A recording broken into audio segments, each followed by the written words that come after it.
اذ قالت الملائکہ، جب فرشتوں نے کہا، یا مریم، اے مریم علیہ السلام، ان اللہ یبشرکی، اللہ تمہیں خوشخبری دے رہا ہے، بکلمۃ منہ، اپنے پاس سے ایک بات، ایک کلام، ایک کلمے، کن ہو جا، اور ہوگا کیا ہوگا، سنو آگے اللہ کا کلام کیا ہوگا، کلمہ کیا ہوگا، اسمہ المسیح، کہ اللہ کے کہنے سے آپ کے بچے دانی میں بچہ بننا شروع ہوگا، میں تمہیں خوشخبری سناتا ہوں، اس کا نام ہوگا مسیح، ہاتھ پھیرنے والے، عیسی ابن مریم، عیسیٰ ابن مریم، مریم ماں کے بیٹے، وجیہا، اور بڑے عظیم القدر ہوں گے، ہر طرف ان کی مانتا ہوگی، کوئی ان کی انسلٹ نہیں کر پائے گا، جہاں جائیں گے ان کے ماننے والے پیدا ہونے لگیں گے، ان کے ماننے والے بڑھتے چلے جائیں گے، اور یہی ہوا۔ حضرت عیسیٰ نے اپنی زندگی میں جہاں جہاں سفر ہوا،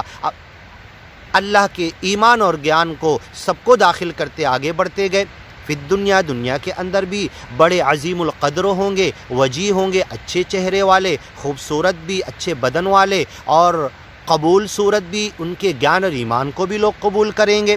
والآخرہ، آخرت میں بھی اللہ ان کو اچھا دے گا۔ ومن المقربین، اور قریب کے بندوں میں ہوں گے، جنت کا سب سے اعلیٰ مقام۔ والسابقون السابقون اولئک المقربون، پھر اس کے بعد اصحاب الیمین، اصحاب الشمال، پھر اس کے بعد موقع آئے گا سب سے آگے مقربین ہوں گے۔ اے اللہ، اگر تو ہمیں مقربین میں نہیں تو مقربین سے قریب تو کر دے، آمین، اللہم آمین۔ وَيُكَلِّمُ النَّاسَ فِي الْمَهْدِ وَكَهْلًا، حضرت عیسیٰ پیغمبر جھولے میں، گود میں بھی بات کریں گے۔ وَمِنَ الصَّالِحِينَ، نیک ہوں گے۔ قالت رب انا یکون لی ولد، حضرت مریم نے پوچھا مجھے اولاد کیسے ہوگا۔ ولم یمسسنی بشر، کسی انسان نے مجھے چھوا تک نہیں۔ قال کذالک، فرشتے نے کہا کہ بس تیرے لیے ہوگا، اللہ نے کہا تو ہوگا، اللہ کے کہنے سے ہوگا۔ اللہ یخلق ما یشاء، اللہ پیدا کرتا ہے جو چاہتا ہے۔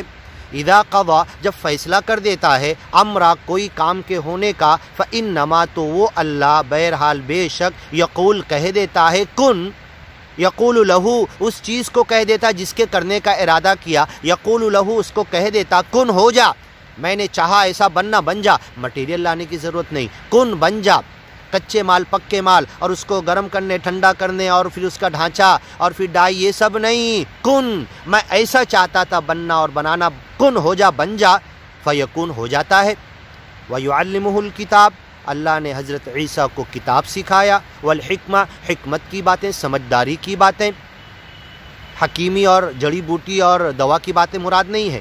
وَلَقَدْ آتَيْنَا لُقْمَانَ الْحِکْمَةَ، ہم نے لقمان علیہ السلام کو حکمت دی تھی، مطلب جڑی بوٹی کا علم ایک سیکنڈری دیا تھا، الگ بات، لیکن اس سے مراد، حکمت سے مراد گیان اور ایمان کی حکمت ہے۔ قرآن کو حکمت کہا گیا، تورات زبور کو، اللہ کے کمانڈ کو کہا گیا، اللہ کے رسول یعلمہم الکتاب والحکمہ، انہیں کتاب اور کیا ڈاکٹری، حکیمی، جڑی بوٹی سکھاتے تھے؟ نہیں، وہ ہے سیکنڈری، سکھا سکتے ہیں، لیکن حکمت سے مراد پہلی حکمت یہ ہے گیان اور ایمان، سچے مالک کی وڑک، اس کے تعارف، اس کی پہچان، اور شرک کی گندگی سے نکالنا سب سے بڑی حکمت ہے۔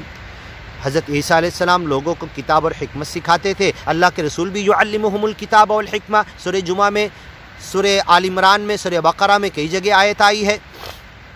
والتورات، توریت اور انجیل سکھاتے تھے حضرت عیسیٰ علیہ السلام۔ ورسولا الی بنی اسرائیل، بنی اسرائیل کی طرف رسول بن کر آئے تھے۔ انی قد جئتکم بآیہ، میں تمہارے پاس آیت اور نشانی لے کر آیا ہوں، من ربکم، تمہارے رب کی طرف سے، انی اخلق، میں بناتا ہوں، جیسے مٹی کا تم بناتے کسی بھی چیز کا، اخلق لکم من الطین، مٹی سے، کہیئۃ الطیر، پرندے کی طرح، فانفخ فیہ، اور پھونک مار دیتا اس کے اندر، فیکون طیرا، تو وہ پرندہ زندہ ہو جاتا ہے، اڑنے والا، اوریجنل بن جاتا ہے، باذن اللہ، اللہ کی اجازت سے، میرے پھونکنے سے نہیں۔ وابرئ الاکمہ والابرص، میں ہاتھ پھیر دیتا ہوں، آگے کی ویڈیو میں سنیے۔